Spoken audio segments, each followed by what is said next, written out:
Yeah. Please tell me that I can't, that I won't, that I fail, that I'll never make it out, yeah. Please tell me all the bad, never good, fill my head full of every single doubt, yeah. Please say any negative thoughts, I pop off when I hear people say I cannot. I get off to the thought of proving everyone wrong, I won't stop to the top, so you better back off and get lost. All right, so for bench, we were at 531 this week, so we were getting up to a heavyish single. A few weeks ago, we were at a 642, and the week before that, 864, and so obviously progressing in weight every single week as the volume went down, and we were doing the same thing with pull-ups, and we added in weighted pull-ups just a couple weeks ago.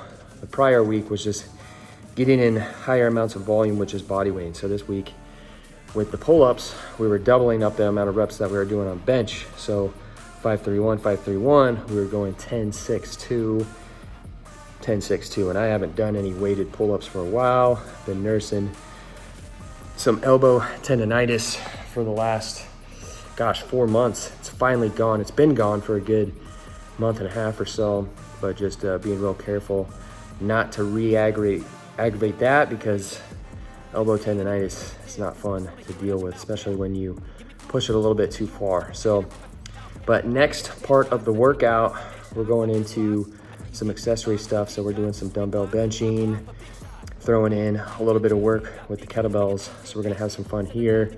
Just really working on volume, capacity, and pushing the conditioning a little bit with another quick setup. So it's 4 rounds, not for time, but 4 rounds, boom, boom, boom, each exercise back to back to back, and then resting about 75 seconds between rounds. So good fair amount of rest, not a whole lot to fully recover, but that's the point, is to push the conditioning a little bit. So always looking to up the conditioning and strategically blend in, heavy breathing with this stuff. It's cardio, if you want to call it that, right?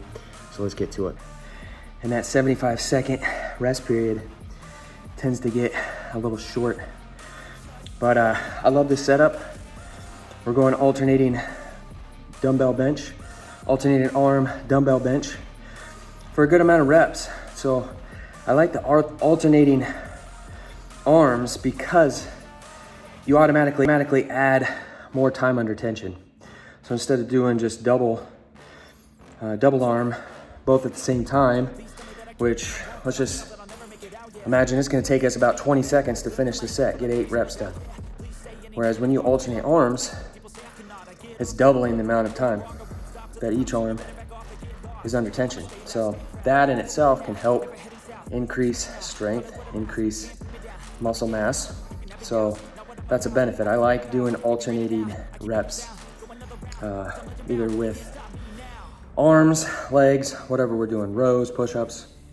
From there, we're going to recline rows, feet elevated slightly, getting in some good controlled reps, no real tempo to it.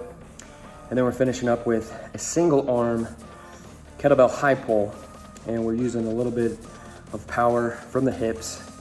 But I like to throw that in just as a little bit of an extra to get the heart rate going. We're still hitting the upper body a little bit. It's primarily a hip dominated movement, but the pulling with the upper body, getting a little bit of a row in there, so adding a little bit of extra volume just for fun to mix things up, and it adds that conditioning bit to it. So I really like that setup. But now we're going into the final piece. So the final piece is a 15-minute AMRAP. It's not meant to be done for time. It's more so about just sustainable pace. So you're gonna be moving through the movements. Nice and easy. Starts off with a single arm kettlebell Turkish get up. And I like this setup because you're staying on one side for the whole round. You finish the round with some burpee pull-ups, and then you start over at the top with Turkish get-ups, but now you're switching over to the other arm. And with this being an upper body based workout primarily, we're getting in some of the lower body with this, but now we're hitting the upper body in a vertical plane of motion. So the first two parts focus in on horizontal pressing, so bench press, dumbbell bench, right? Now we're gonna be throwing in a little bit of upper body work through the vertical pulling side of things. So just throws in a little bit of a twist, adds in that full body piece. The Turkish get-ups certainly add in an athletic bit to it all. You gotta be mobile, you gotta have some stability in the shoulder. So these are things that you need to work on. If you can't do these movements, then that exposes weaknesses, and so you need to improve those weaknesses. Everybody should be able to do Turkish get-ups. If you can't do a full actual Turkish get-up, maybe like a sandbag Turkish get-up is something you can alternate to. So let's get to it. Please say any negative thoughts. I pop off when I hear people say I cannot. I get off to the thought of proving everyone wrong. I won't stop to the top, so you better back off and get lost. I'ma stay loud, stay proud, never running out, never heading south. I'll be spreading out, call it word of mouth. Can't put me down, I'll be getting loud. You can have your doubts, not what I'm about. Have your cloud, it be raining now. I keep making sound, go another round. I'm legend bound, can't stop me now. All right, session is done and dusted. So that's a good look for how I typically train upper body. My focus with this particular track, I call this the uncommon track within the programming that I do for my guys inside of Forge Father. And this is more of a full body, athletic, performance-based approach with a little bit of an emphasis on, specific movement patterns throughout the week. So instead of saying, we're gonna do chest day or back day or leg day or whatever, it's typically a focus in on the movement pattern. So for instance, for today, we hit a lot of horizontal pressing. Primarily that was kind of the strength focus. We threw in a little bit of extra volume work, horizontal rowing with the recline rows. You can say we get a little bit of horizontal rowing in with the high pulls, but not a whole lot.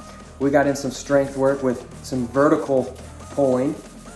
And then at the end, we really hit the body as a whole. So we're getting the shoulders a little bit more with the Turkish get-ups, getting the core obviously, going into some thrusters, just hitting some legs for good measure.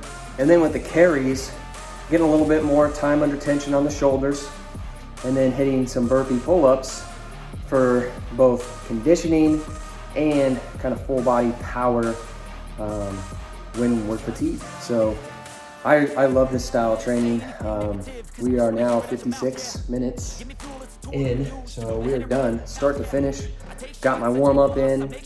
That included warm-up sets for bench, and we are wrapping up before an hour. So if you're out there and you're saying, I'm too busy, I don't have an hour to train, or I can't get in a good training session within an hour, I challenge you and I ask you what it is that you're actually doing with the time that you have. So if you have an hour, this session works great. If I was a little bit pressed for time, what I would have done is I would have hit the first piece and then just decided upon whether or not I was going to hit the 15-minute piece at the very end or the accessory piece in the middle.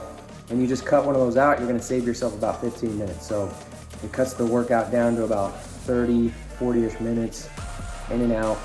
You can get it done when you have a plan.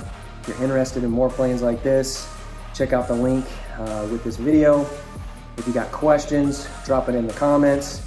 But I'm going to be sharing more workouts like this from what I'm personally doing within the uncommon track of programming and the busy, success-driven dads that I work with. So hit me up with questions.